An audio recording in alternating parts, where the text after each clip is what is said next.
So we got the plate back in with the rear main seal on it, and I was realizing when I took the bell housing plate off that this cam seal was in half. So I gotta figure that out now. I already looked up auto parts, can't find it. You'll find out in the morning. Peace. So the back side of my 6.7 Cummins 08 Dodge Ram 2500 6.7 mega cab. We're getting ready for a RevMax 700 billet trans. We got the flywheel, got flywheel bolts, bell housing bolts, starter bolts. You have to take the bell housing to get to the crank.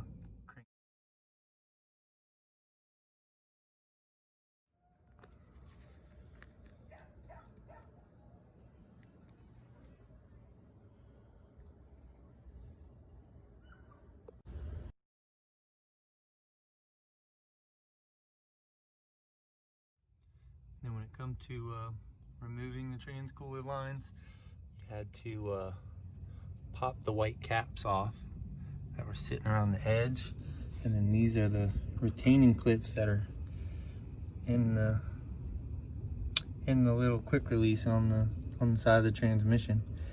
So once you pop the white cap, I took a pick tool, like a 90-degree, pried these bad boys out, and the lines came right out. So I'm gonna go ahead and pop these back into the transmission, and hopefully the lines just pop right in. Won't give me no issues. Alright, so I got my RevMax billet torque converter, RevMax 550. I went with the tuned transmission. Let me see if I can't show you. Maybe we do this together. These are the clips. These are the trans cooler lines.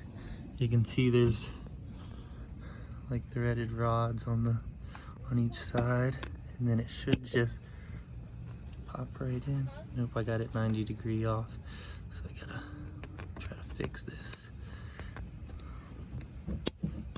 Oh, I'm almost there. There it is. See, just like that. And those are what hold it. So what you do when you're taking it out, you just pop the pick tool in on the edge and pop it right out. All right, so we got the flywheel back on, we got the bell housing back on. So what was it? 2 bolts at the top. There are 2 bolts right here and 2 bolts right there, and then a whole row of 4 on each side just for the bell housing. I left the starter connected to the bell housing when I pulled it, laid it to the side, and then unbolted the starter. I did the same thing when I put it back. No specific reason. And then now I'm sitting here and pumping the trans cooler lines, just running fresh transmission fluid through it. Got all the black out, hopefully enough to run all the metal flake out. I wouldn't advise using air pressure, just my personal preference. All right, I'm gonna give you a pointer with the rear main seal, because I've seen some bad videos on YouTube. If you pull the whole plate out, you bolt the plate back in, put the gasket on the plate, seal the bottom before putting the main seal in. The main seal is meant to be put in afterwards with the plastic slide and the hit ring, and it'll go over the crank. Do not put the main seal in the cover and then try to put it on. That is the wrong way.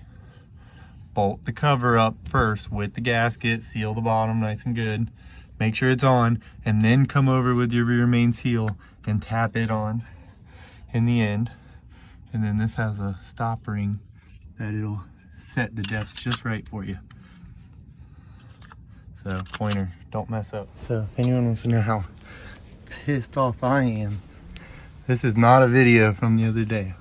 I had to pull this fucking transmission after just getting it done last night. Let me see if I can't find it. Because of that little smudge on the gasket right there. That bitch was like a steady drip. Because of that. Because it's good everywhere else. Like, what the fuck?